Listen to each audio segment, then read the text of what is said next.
Coming fresh off of the gripping and emotional heels of Avengers Endgame, Marvel's Spider-Man Far From Home manages to act as both a palate cleanser and major setup for Phase 4 of the Marvel Cinematic Universe, delivering some of the best Spider-Man scenes we have ever had on the big screen. Only the usual suspects of the MCU managed to hold back the satisfying entry.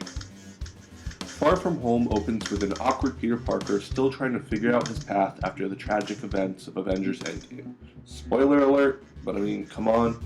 With Tony Stark out of the picture, the world needs a new Iron Man, and Peter finds that responsibility thrust upon him. Far From Home very much acts as another coming-of-age story for the young superhero, albeit from a different perspective. After begrudgingly chatting with Nick Fury, Peter travels through Europe on his class field trip, meeting Mysterio and the Elementals along the way. The rest of the movie involves Peter summoning his courage, protecting his friends, and defeating the Elementals. Hooray. Yep, nothing else. It ends right there. After defeating the villains with no build-up in any of the trailers, the ones with no actors attached to them. The incredibly generic, in this movie at least, earth, fire, wind, and water monsters. There's nothing else to see. Spoiler alert, if you do not want one of the most obvious twists in the history of superhero movies spoiled for you, and one that happens pretty early on in the film, you should probably stop listening here. Okay, so if you made it past the spoiler alert, you were at least a little suspicious of a guy named Mysterio. Good for you. Anyway, Jake Gyllenhaal puts on a wonderful performance as the main antagonist, excellently playing off of a vulnerable Peter Parker. The father-son dynamic between Tom Holland and Gyllenhaal comes through perfectly, and not much more could be asked of the duo. The supporting cast, including Peter's classmates, MJ, and Nick Fury, more on him later, delivers competent to great performances throughout the movie. The soundtrack is the standard MCU fare, nothing too outstanding or noteworthy. There are some exciting shots, but again, nothing too out there. Camera framing plays it safe and sweet. While you may shrug those technical aspects off as what you have come to expect from the MCU, the CGI disappoints. Barring the final two major set pieces of the movie, the CGI was surprisingly ineffective. Especially in the first half of the movie with the Elementals, it was not up to the standard Marvel's universe has set.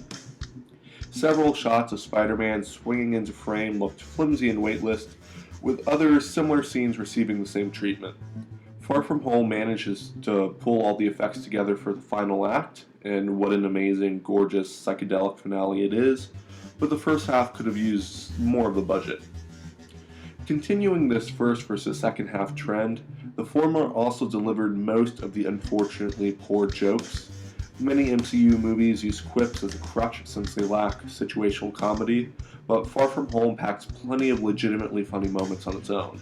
So it's surprising director John Watts felt the need to cram in as many quips as he did. The end result feels overbearing, with too many ineffective lines competing for your attention. The final complaint comes down to Mysterio's origin. It works in the thematic context of the film, but Marvel has gone to this well so many times before. Mixing it up would have cemented Mysterio as one of the MCU's greatest one-off villains, instead of an only very good one.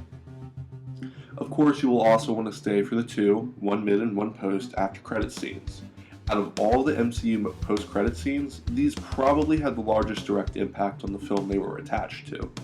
The mid-credit scene presents a hilarious cameo along with a huge setup for the future of Spider-Man and Phase 4.